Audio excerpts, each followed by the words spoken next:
L'Église sous le choc, pétrie de honte après la publication du rapport Sauvé. Oui, mais après, l'institution saura-t-elle répondre à la souffrance des victimes?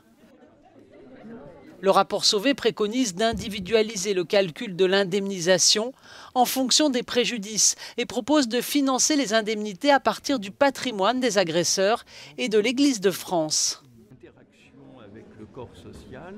Cette indemnisation, ça n'est pas un don, ça n'est pas une libéralité qui serait consentie aux victimes, c'est un dû. Les victimes, pense-t-on, ont une créance sur l'Église. François Deveau, abusé enfant par un prêtre pédophile, doute de la volonté d'indemnisation. Je sais bien que le point sur lequel ils ne veulent pas aller, c'est celui-ci. Et la reconnaissance, la première étape de la reconnaissance de la responsabilité, le premier processus, et qui est loin de se suffire à lui tout seul, c'est l'indemnisation des victimes. La publication du rapport de la commission indépendante est un coup de tonnerre, car les chiffres dépassent ce que l'Église imaginait.